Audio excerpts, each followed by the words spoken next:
नमस्ते साथियों, स्वागत है आप सबका मेरे YouTube channel power of chemistry पर। जैसा कि हम सब ठोस अवस्था पढ़ रहे थे और काफी सारे टॉपिक हम कंप्लीट कर चुके हैं। आज का जो टॉपिक है उसका नाम है संकुलन दक्षता या फिर संकुलन क्षमता। तो चलिए शुरू करते हैं, क्या है संकुलन क्षमता या फिर संकुलन दक्षता।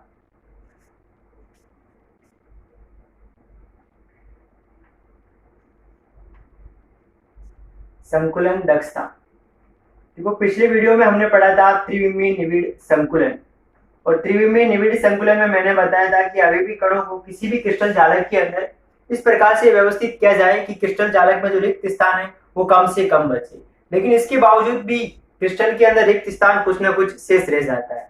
कुल मिलाकर के हम ये कह सकते हैं कि किसी भी क्रिस्टल को हम दो भागों में बांट सकते हैं। एक वो भाग जो अभी भी कणों द्वारा धारित रहता है, जहां पर अभी भी कण पाए जाते हैं, और दूसरा वो स्थान या फिर वो भाग जो रिक्त रहता है। इस प्रकार से क्रिस्टल जालक के दो भाग होते हैं। अब हमें इन दोनों का परसेंटेज ज्ञात करना है कि अभी भी कणों द्वारा धारित भाग का कितना परसेंटेज है और रिक्त स्थान कितना परसेंटेज है। आप संकुलन दक्षता को एक एग्जाम्पल के तौर पे समझ सकते हो कि कोई विद्यार्थी 10th क्लास में 500 में से 450 नंबर लेके आता है, ठीक है, 450 नंबर लेके आता है, उसके 50 नंबर माइनस हो जाते हैं। तो इस प्रकार से हमें मान सकते हैं कि उसकी जो अगर परसेंटेज हम ज्ञात करेंगे तो उसके परसेंटेज कितने बनने हैं, 90%। परसेंटेज हम कैसे ज्ञात करेंगे, 450 में अगर हम 500 का भाग दे देंगे और इंटू 100 करेंगे तो इसके परसेंटेज कितने बन जाएंगे, 90%। उसने मार्क्स अचीव किए। तो आप इसको इस प्रकार से समझिए कि पूरे 500 नंबर एक क्या है, एक क्रिस्टल जालक है, ठीक है ना। ये पूरा का पूरा एक क्रिस्टल है और इसमें जो 450 लिख रखा है वो स्थान हम मान लेते हैं कि ये अभी भी कणों द्वारा धारित स्थान है, ठीक है ना। अभी भी कण यहाँ पर है और 50 जो लिखा हुआ है और ये मान लीजिए कि ये रिक्त स्थान है। तो यहां से हम इसका अगर परसेंटेज ज्ञात करेंगे तो कैसे ज्ञात करेंगे, एक तो अभी भी कण द्वारा धारित स्थान में अगर कुल क्रिस्टल का भाग दे देंगे तो हमें मिल जाएगा अभी भी कणों का कितना परसेंटेज है। तो यही एक संकुलन क्षमता है। समझ में आया कि किसी भी क्रिस्टल जालक के अंदर उपलब्ध कुल स्थान का वह प्रतिशत जो अभी भी कण द्वारा धारित रहता है या अभी भी कण द्वारा घेरा जाता है, उसी को हम क्या कहते हैं, संकुलन दक्षता या फिर संकुलन क्षमता। तो ये होती है, यानी कि किसी भी क्रिस्टल जालक को आप लीजिए और उस क्रिस्टल जालक में जो उपलब्ध कुल स्थान है उस कुल स्थान का कितना प्रतिशत भाग अभी भी कणों द्वारा ढका हुआ है या फिर अभी भी कणों द्वारा धारित है, उसे हम क्या कहते हैं, संकुलन दक्षता या फिर संकुलन क्षमता। अब देखो संकुलन क्षमता है, हम मुख्य रूप से 3 प्रकार की एकक कोष्टिकाओं की निकालेंगे। और एकक कोष्टिकाएं कौन कौन सी है, सबसे पहले सरल घनीय एकक कोष्टिका, जिसमें अभी भी कण केवल कोनों पर पाए जाते हैं। और कल मैंने त्रिविमीय निविड़ संकुलन में षटकोणीय प्रकार के निविड़ संकुलन में मैंने HCP और CCP प्रकार की संरचनाओं को पढ़ाया था और वो कुल मिलाकर के FCC संरचनाओं में आती है। तो दूसरे प्रकार के हम एकक कोष्टिका को पढ़ेंगे, FCC एकक कोष्टिका, और तीसरी है काय केंद्रित घनीय एकक कोष्टिका या फिर BCC। तो इन 3 प्रकार की एकक कोष्टिकाओं के हम निविड़, इन तीनों प्रकार की जो संकुलन क्षमता है इन तीनों की वो हम ज्ञात करेंगे। तो चलिए शुरू करते हैं। सबसे पहले सरल घनीय एकक कोष्टिका। तो देखो इसका एक डायग्राम बना हुआ है पहले से, अनेक प्रकार की एकक कोष्टिका पहले बनी हुई है और हमें पता है कि किसी भी सरल घनीय एकक कोष्टिका में जो अभी भी कण होते हैं वो कहाँ पाए जाते हैं, कोनों पर पाए जाते हैं। यहाँ पर कोनों पर अभी भी कण है, तो हमने किसी एक इस कोने पर अभी भी कण लिया और एक इस कोने पर अभी भी कण लिया है, ठीक है ना। तो हम यहाँ से शुरुआत करते हैं, तो ध्यान दीजिएगा बोर्ड पर। अब तो हम शुरुआत करते हैं कि माना कि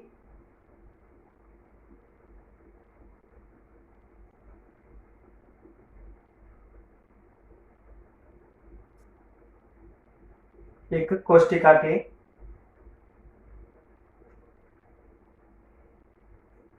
एक किनारे की लंबाई, ठीक है ना, जैसे इसका एक किनारा है, अब उसकी भुजा मान लीजिए, उस एक किनारे की लंबाई को हम मानते हैं कितनी है, इसको लंबाई को हम क्या मान लेते हैं, ए मान लेते हैं। इसकी जितनी भी भुजाएं हैं उनकी लंबाई क्या मानी हमने, ए। और अभी भी कणों को हमने गोला मान रखा है, तो गोले की त्रिज्या को मान लेते हैं कि गोले की त्रिज्या कितनी है, r, ठीक है। ये हमने माना है। ये इस प्रकार से पूरा घन बना हुआ एकक कोष्टिका बनी हुई है, उसके प्रत्येक किनारे की लंबाई a और दोनों गोलों की जो त्रिज्या है उसकी लंबाई कितनी है, r।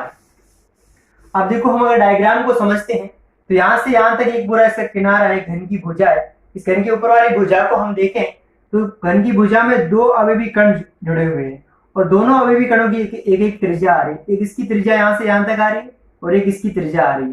तो कुल मिलाकर के हम ये कह सकते हैं कि जो a है वो किसके इक्वल में है, 2r। आया समझ में? ए और आर के बीच में क्या संबंध आ रहा है कि जो ए है वो आर का दुगुना है। आया समझ में? अब डायग्राम अगर यहाँ से स्पष्ट नहीं दिख रहा हो तो मोबाइल की स्क्रीन पर आ रहा होगा, वहां से देख लीजिएगा। अब हम यहाँ से सीधा संकुलन क्षमता का फॉर्मूला अप्लाई करते हैं कि संकुलन क्षमता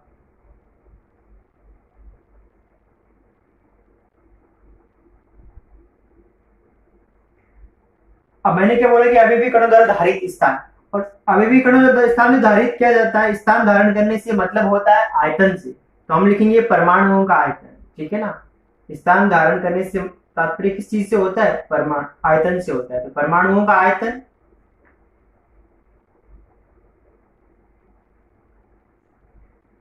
बटे एकक कोष्टिका का आयतन।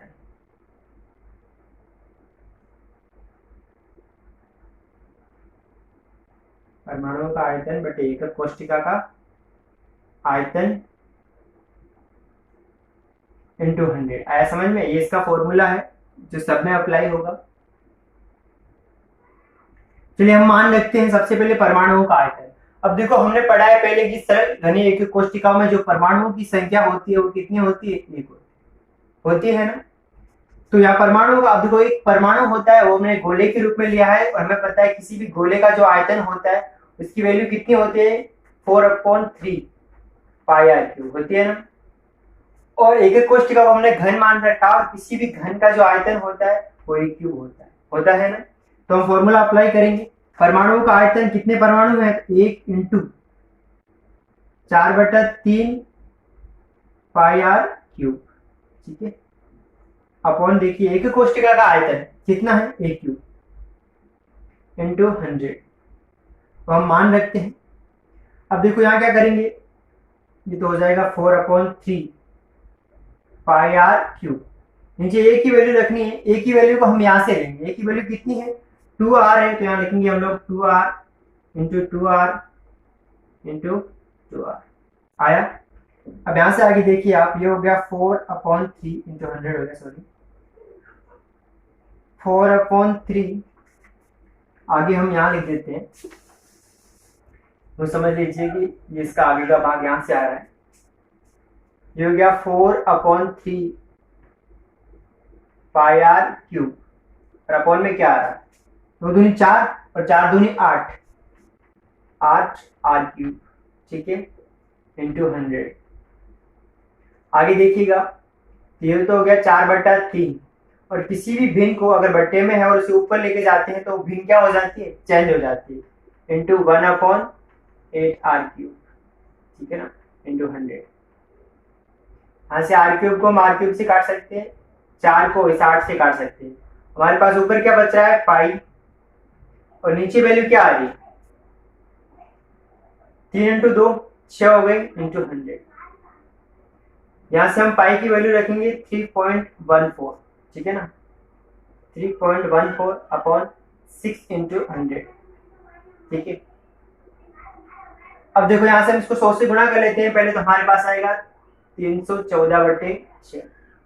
314 में 6 का भाग दीजिए आप, 31 में 5 आ जाएगा, 6 कितना 1 बचेगा, 14 में 2 आ जाएगा, फिर 6 कितना बचेगा? 2 बचेगा, और देखो 20 में हमें पता है कि 6 का भाग 3 आ जाएगा, फिर 2 शेष बचेंगे, फिर 3 आ जाएगा, फिर 3 आ जाएगा। आया समझ में? अब देखो यहाँ पीछे 3 आ रहा है, तो हम यहाँ से अगर हम चेंज करें तो इस प्रकार से लिख सकते हैं कि 52.4%। आया समझ में? ये इसकी संकुलन दक्षता है, संकुलन क्षमता होती किसकी? सरल घनीय एकक कोष्टिका। आया समझ में? इसका पूरा का पूरा डेरिवेशन है, आप आराम से समझ सकते हो। जल्दी से इसका स्क्रीनशॉट लीजिए, हम आगे शुरू करते हैं। सेकेंड टाइम की एफसीसी एकक कोष्टिका। अब देखो एफसीसी में क्या है, ये मैंने जो संरचना बना रखी है डायग्राम, ये एफसीसी का डायग्राम है।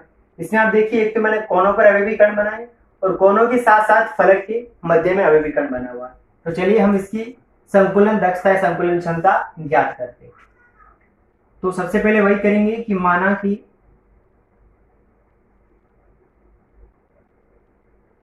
एकक कोष्टिका के एक किनारे की लंबाई,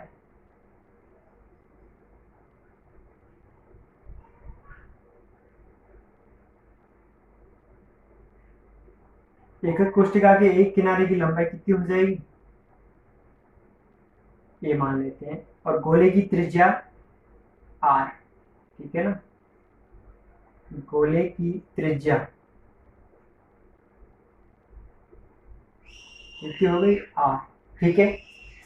अब इसके बाद देखिएगा कि संरचना को देखिए, यहां से ये घन की भुजा है, ये भी घन की भुजा है। अब इस फलक के जो तिरछे कोने हैं, इन कोनों को हम आपस में मिला देते हैं, ठीक है ना। इस कोनों को आपस में मिलाएंगे तो इस प्रकार से त्रिभुज बन जाएगा। इस त्रिभुज का नामकरण कर देते हैं पी क्यू आर, ठीक है ना। डायग्राम आप अपने मोबाइल की स्क्रीन पर देख लेना। पी क्यू आर बन रहा है त्रिभुज। अब इस त्रिभुज में देखिए ये घन की भुजा है, इसकी लंबाई हम ए, इस घन की भुजा की लंबाई भी ए होगी। इस भुजा की लंबाई हमें पता नहीं है तो हम इसे क्या मान लेते हैं, बी। इस त्रिभुज में देखिएगा कि त्रिभुज पी क्यू आर में, त्रिभुज पी क्यू आर में क्या है, पाइथागोरस प्रमेय लगाएंगे तो क्या हो जाएगा, पी क्यू का होल स्क्वायर बराबर पी आर का whole square plus Q R का होल स्क्वायर, यानी कि कर्ण स्क्वायर बराबर आधार स्क्वायर प्लस लंब स्क्वायर, ये होती है पाइथागोरस प्रमेय। अब इसकी वैल्यू हमने कितनी मानी है, तो बी स्क्वायर, ये हो जाएगा ए स्क्वायर और ये भी क्या हो जाएगा, ए स्क्वायर। आगे सोल्व कीजिए, बी स्क्वायर बराबर हो जाएगा 2a स्क्वायर, ठीक है। अब यहाँ से b की वैल्यू निकालेंगे, स्क्वायर हटेगा तो सामने वाले पक्ष पे रूट लगेगा, √2a स्क्वायर, ठीक है ना। यहाँ से देखिए a तो रूट से बाहर आ जाएगा, लेकिन अंडरूट 2 अंडरूट के अंदर रह जाएगा, तो √2a, जिसकी वैल्यू आ गई। लेकिन अब चित्र को ध्यान से देखिएगा, ठीक है ना।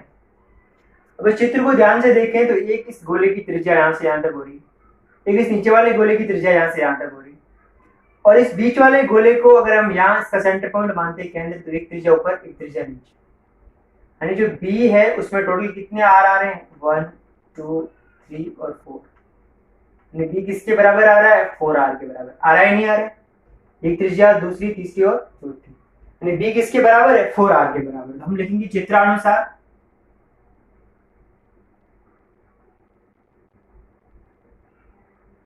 चित्रानुसार में क्या मिल रहा है कि जो b है वो एक्चुअली में किसके बराबर है, 4r के बराबर है। इसी समीकरण 1 मान लीजिए और ये समीकरण 2। यहां से हमें दोनों समीकरण की कंपेयर करते हैं तो हमें मिलता है √2a बराबर 4r, ठीक है। यहां से आगे हम इसे यहां सोल्व कर लेते हैं। यहां से अगर a की वैल्यू निकालते हैं तो a बराबर होता है 4r upon √2, okay, 4r upon √2, ये इसकी वैल्यू मिलती है। अब हम सीधा संकुलन दक्षता का फॉर्मूला लगाते हैं कि संकुलन क्षमता, ठीक है ना। क्या था फॉर्मूला, कि परमाणुओं का आयतन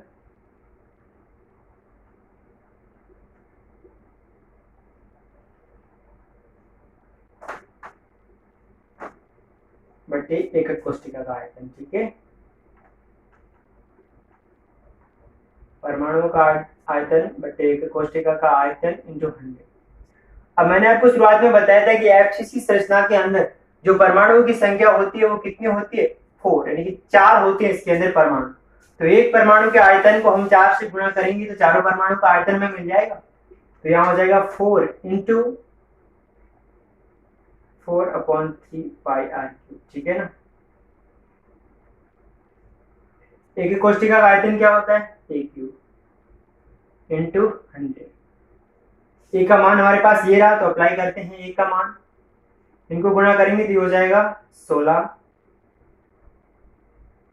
16/3πr3। ए की वैल्यू देखिए, हमारे पास ए की वैल्यू है 4/√3r, ये 1 टाइम हो गया, फिर 4/√3r, ये सेकेंड टाइम हो गया, 4/√3, ये इसका थर्ड टाइम, क्यूब होता है तो हम इसे 3 बार गुणा कर लेते हैं। सोल्व करेंगे तो ये हो जाएगा 16/3πr3। अब देखिए यहाँ √3 ने ऊपर के √2 है, मैंने इसका √3 लिखा है, सॉरी, यहाँ क्या है √2, ठीक है। ऊपर क्या हो जाएगा हमारे पास 16, 4 को 4 से गुणा करेंगे 16 को 4 से गुणा करेंगे तो हो जाएगा 64, अब देखिए नीचे आपके पास जब भी इस प्रकार से आता है √2 इंटू √2 इंटू √2, 3 बार रूट में संख्या आ रही, तो पहले इनको गुणा कीजिए, इसका मान कितना आएगा 2। अब 2 को अगर √2 से गुणा करूंगा तो क्या हो जाएगा 2√2।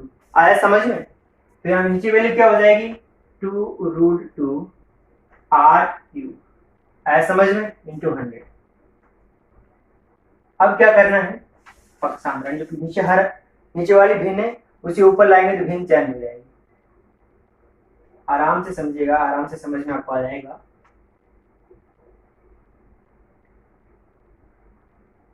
मेरे पास है 16/3 πr³ इंटू, इस भिन्न को चेंज करेंगे तो इसका जो 2√2 है वो ऊपर चला जाएगा और नीचे क्या आएगा हमारे पास 64r³।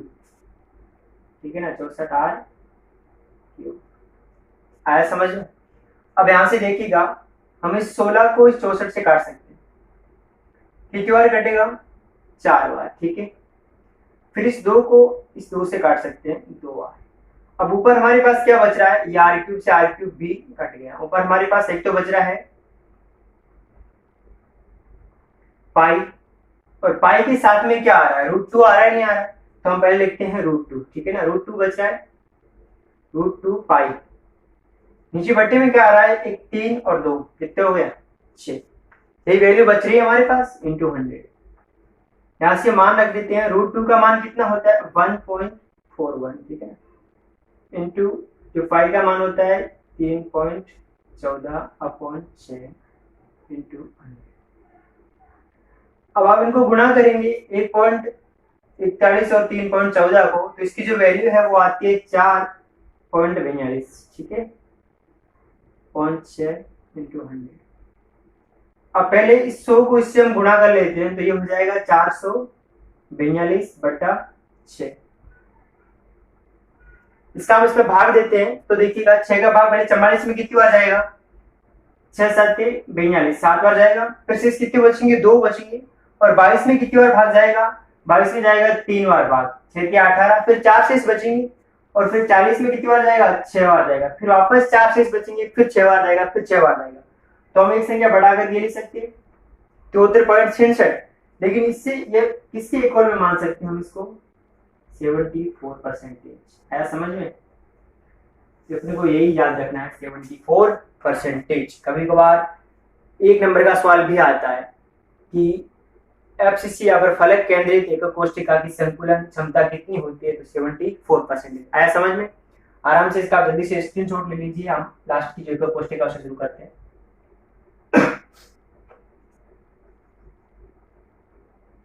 कुछ भी नहीं करना, सबसे पहले ए और आर के बीच में संबंध ज्ञात करना है और फिर सीधा फॉर्मूला अप्लाई करना है और ज्ञात करना है। ठीक है, गणना आसानी से करनी है तो आसानी से हो जाएगा। हम शुरू करते हैं काय केंद्रित एकक कोष्ठिका। बता दिया होगा आपने। ये जो है एग्जाम में अगर सवाल आता है ना 4 नंबर का, तो वो सवाल ये सरल प्रकार की घनी एकक कोष्ठिका उसमें नहीं आती, या तो उसमें एफसीसी पूछते हैं या फिर बीसीसी पूछते हैं, और बीसीसी का सबसे ज्यादा डिफिकल्ट होता है ना, बीसीसी ही सबसे ज्यादा डिफिकल्ट। ये हो चुका है तो मैंने यहाँ से हटा देते हैं हम।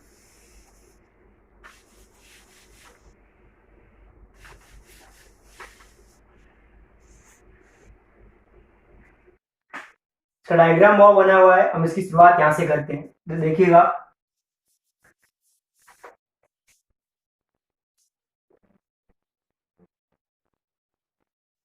माना कि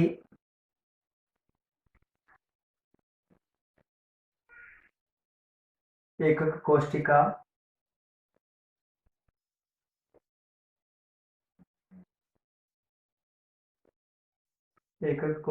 के एक किनारे की लंबाई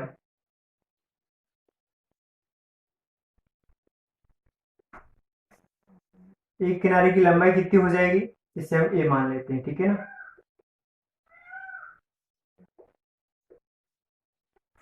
और गोले की त्रिज्या कितनी मान लेते हैं आर।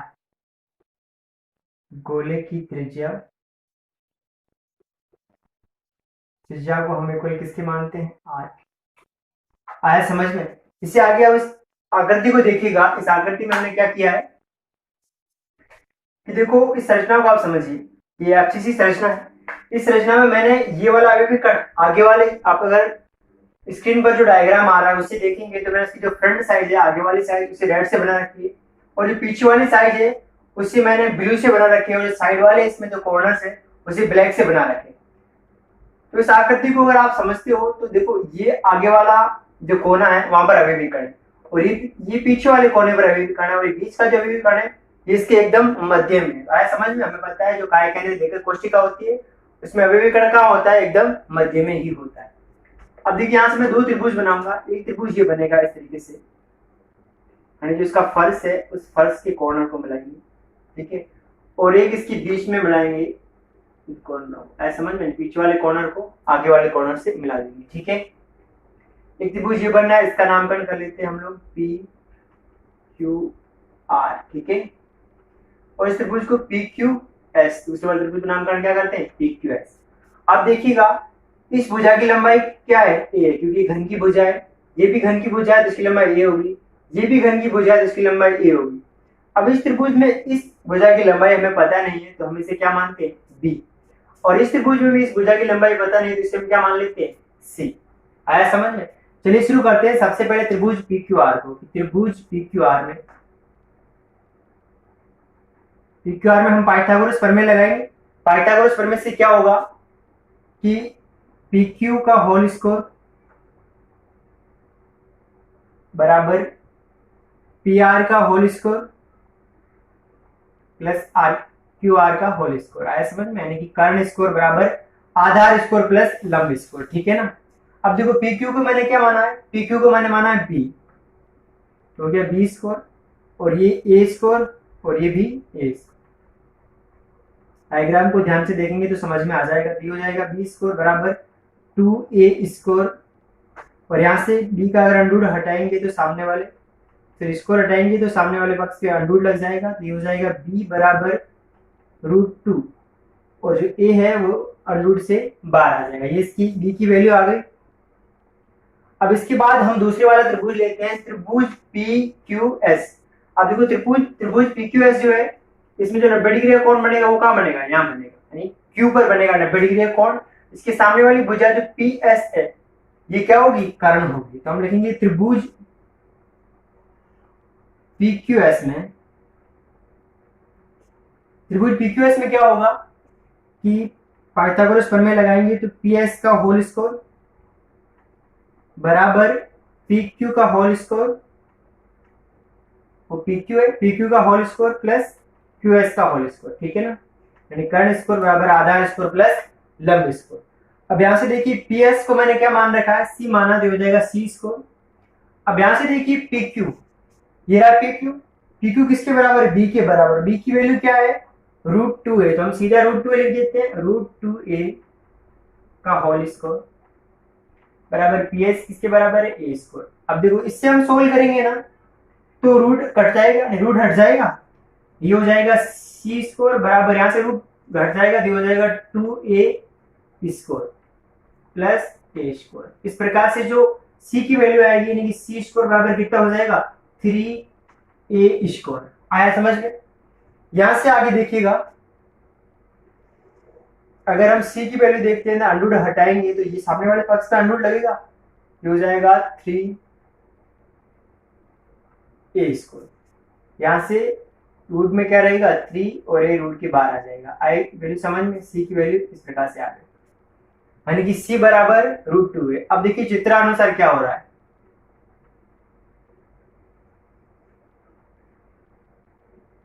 चित्रानुसार अगर हम समझने की कोशिश करते हैं तो देखिए एक तो इस गोले की त्रिज्या आ रही है r, और एक इस गोले की त्रिज्या आ रही है r, और दूसरा क्या आ रहा है, ये वाला गोला है, इसका सेंटर पॉइंट मानते हैं, तो एक इसकी त्रिज्या इधर हो जाएगी, एक त्रिज्या इधर हो जाएगी, तो वही वाला फॉर्मेट आ रहा है। एंड जो यहाँ पर c है वो एक्चुअली में किसके बराबर है, C4r के बराबर है। आ रहा है समझ में। तो हम यहाँ लिखेंगे कि c है वो किसके बराबर आ रहा है, c आ रहा है 4r के बराबर। यहाँ से इन दोनों समीकरणों की अगर हम कंपेयर करते हैं 2 और 3 की, तो हमें वैल्यू क्या मिलती है कि √3a किसके इक्वल में है, 4r के। आया समझ में। यहाँ से ए की वैल्यू निकालते हैं तो ए बराबर हो जाएगा 4r अपॉन रूट। आया समझ में? बस यही करना है, यहां तक ही समझना है हमें। ए और आर के बीच में एक संबंध स्थापित करना और उसके बाद सीधा फॉर्मूला अप्लाई करना। और ये आपको समझना है कि ए और आर कैसे निकाल सकते हैं। ठीक है, हमें ए की वैल्यू ही निकालनी है, किसके पदों में? आर के पदों में। अब हम सीधा फॉर्मूला लगाते हैं संकुलन क्षमता का। संकुलन क्षमता क्या है इसका फॉर्मूला? कि परमाणुओं का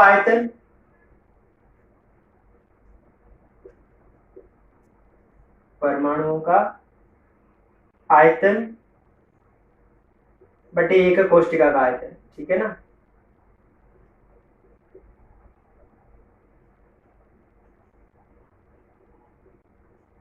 इंटू 100। अब यहां से देखिए, मैंने भी आपको पढ़ाया था कि बीसीसी संरचना के अंदर जो अभी कणों की संख्या होती है कितनी होती है? 2 होती है। एक तो कोनों पर पाया जाता है और दूसरा कहां पाया जाता है? उसकी सेंटर में पाया जाता है। तो यहां हम सीधा लिखेंगे एक अवयवी कण की अगर हम आयतन को 2 से गुणा करेंगे तो दोनों का निकल जाएगा। 2 इंटू क्या लिखेंगे? 4/3 पाई आर क्यूब। आया समझ में? एक कोष्टिका का आयतन क्या होता है? ए क्यूब इंटू 100। अब यहां से हम ए का मान अप्लाई करते हैं, ये हो गया। इनको गुणा कर लेते हैं तो ये हो जाएगा 8/3 पाई आर क्यूब। ए की वैल्यू रखिए, जब ए की वैल्यू क्या है? 4r upon root 3। तो ये हो जाएगा 4 अपॉन रूट 3 आर, ये 1 टाइम हो गया, इंटू 4 अपॉन रूट 3 आर, ये सेकेंड टाइम हो गया, इंटू 4 अपॉन रूट 3, ये थर्ड टाइम। आ रहा है समझ में? इंटू 100। इसे हम सोल्व करेंगे तो क्या आएगी इसकी वैल्यू? ऊपर तो वही का वही सेम रहेगा, यानी 8/3 पाई आर क्यूब। लेकिन नीचे देखिएगा, पहले हम 4 को गुना करेंगे, 4 को 4 से करते हैं तो कितना हो जाएगा? 16, और 16 को 4 से करेंगे तो हो जाएगा 64। ठीक है, अब लेकिन नीचे देखिए, अब वही का वही फॉर्मेट हो जाएगा। रूट 3 को रूट 3 से गुणा करेंगे तो क्या आएगा? 3, और फिर 3 को रूट 3 से गुणा करेंगे, नहीं इस प्रकार से root 3 into root 3 into root 3, इस प्रकार से है। पहले इनको गुणा कीजिए, 3 आएगा, फिर 3 को अगर रूट 3 से गुणा करेंगे तो क्या आएगा? 3 रूट 3। आया समझ में? ये हो जाएगा 3 रूट 3 आर इंटू 100। अब देखिएगा हम क्या करते हैं, नीचे वाली भिन्न को ऊपर लेके आते हैं, चेंज करते हैं। ये हो जाएगा 8/3 पाई आर क्यूब इंटू, इस भिन्न को नीचे वाले को चेंज करेंगे तो इसका जो 64 है वो नीचे चला जाएगा और 3 रूट 3 ऊपर आ जाएगा, तो 3 रूट 3 अपॉन 64। ठीक है,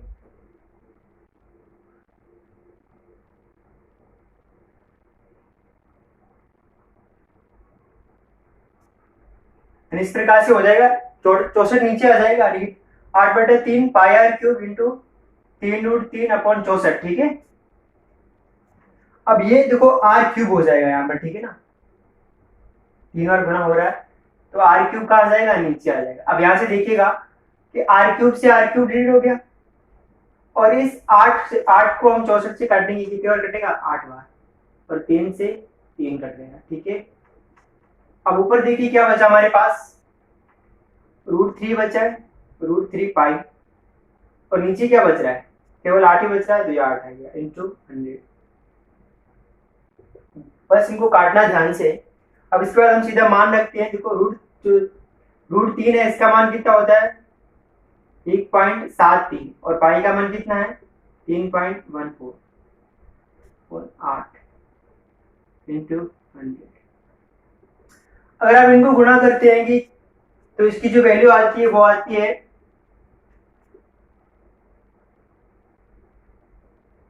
543 के आसपास इसकी वैल्यू आती है, समथिंग 543/8 इंटू 100।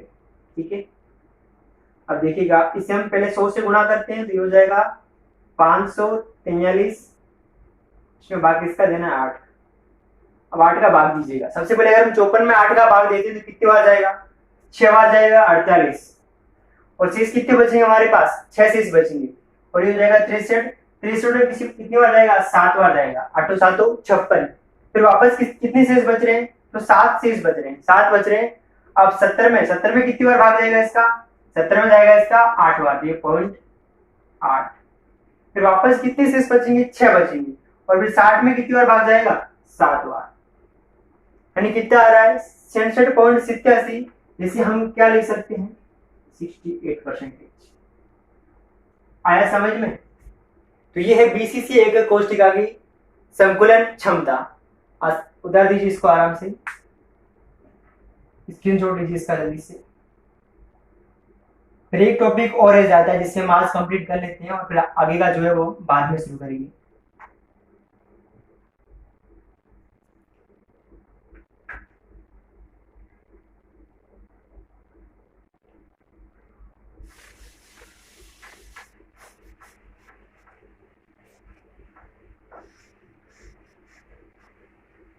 त्रिविमीय निविड़ संकुलन की तरह ही संकुलन क्षमता इस चैप्टर का भी एक इम्पोर्टेंट टॉपिक है, इससे क्वेश्चंस आता है।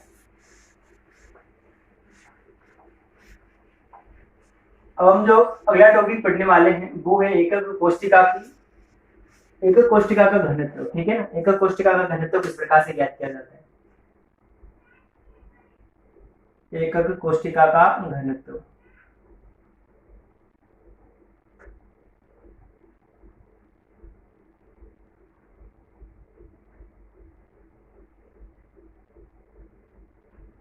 एकक कोष्टिका का घनत्व। देखो एकक कोष्टिका का घनत्व हम कैसे निकालेंगे,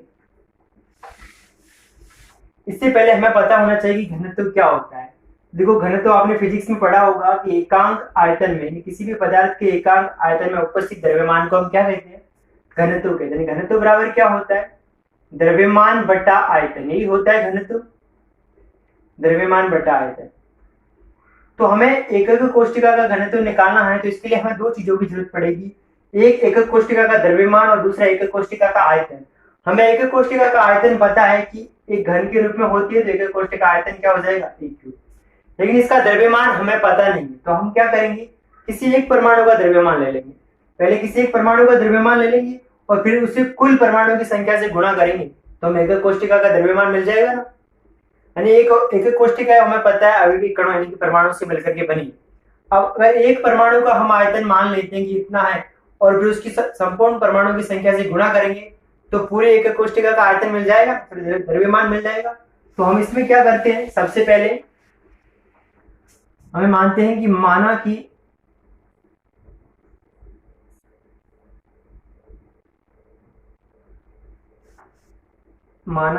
एकक कोष्टिका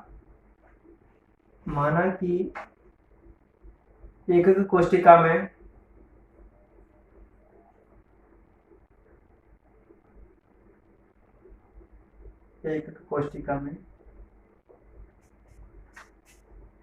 परमाणुओं की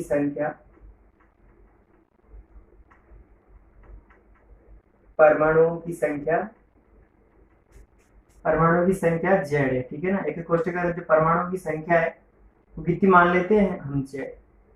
और एक परमाणु का द्रव्यमान हम मानते हैं कितना है, एक परमाणु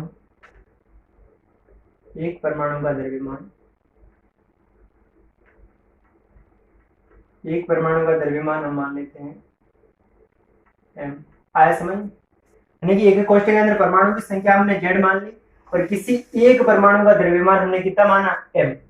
अब यहां से देखिए अगर एक परमाणु का द्रव्यमान 1 है, m है, तो संपूर्ण एकक कोष्टिका का द्रव्यमान कितना हो जाएगा, एकक कोष्टिका का द्रव्यमान हो जाएगा Zm। होगा नहीं होगा, यानी परमाणुओं की संख्या को हम किससे गुणा कर लेंगे, एक परमाणु के द्रव्यमान से, तो हमें मिल जाएगा एकक कोष्टिका का द्रव्यमान। ठीक है, अब देखिएगा हम सीधा फॉर्मूला लगाते हैं कि घनत्व क्या होगा, एकक कोष्टिका का घनत्व निकालते हैं। एकक कोष्टिका का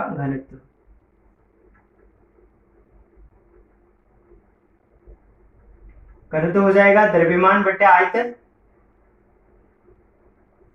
यानी एकक कोष्टिका का द्रव्यमान बटे एकक कोष्टिका का आयतन। अब देखो एकक कोष्टिका का द्रव्यमान हमने ज्ञात किया, कितना आया, एकक कोष्टिका का द्रव्यमान आया Zm, ठीक है, Zm आया, और एकक कोष्टिका का आयतन कितना हो जाएगा AQ, ठीक है ना, जहाँ ये क्या हो जाएगी एकक कोष्टिका की भुजा की लंबाई।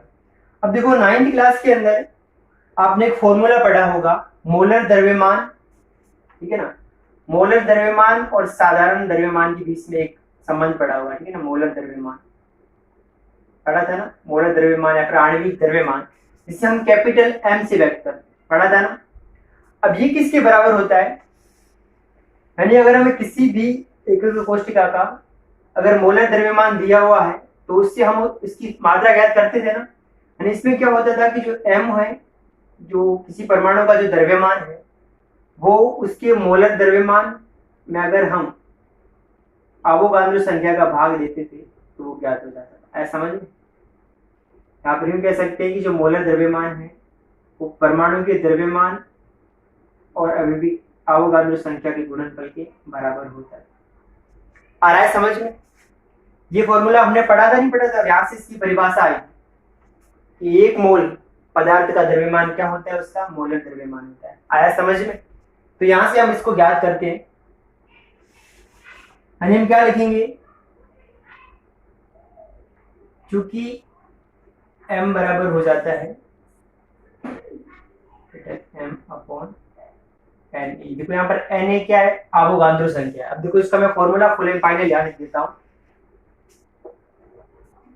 कि D बराबर Zm अपॉन, यहाँ m हो जाएगा वो बड़े वाला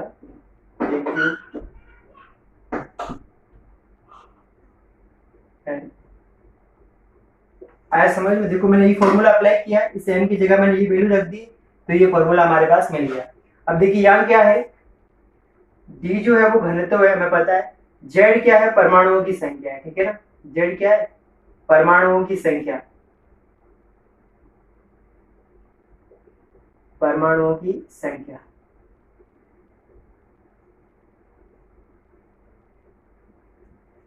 कैपिटल M क्या है यहाँ पर, तो परमाणु का मोलर द्रव्यमान, ठीक है ना, जो परमाणु होते हैं इसके अंदर उस परमाणु का क्या है, मोलर द्रव्यमान, ठीक है ना।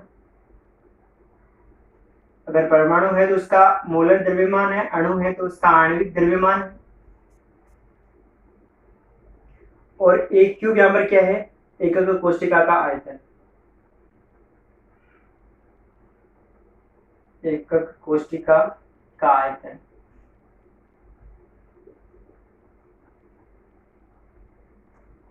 इसके बाद Na क्या है, अवोगाद्रो संख्या।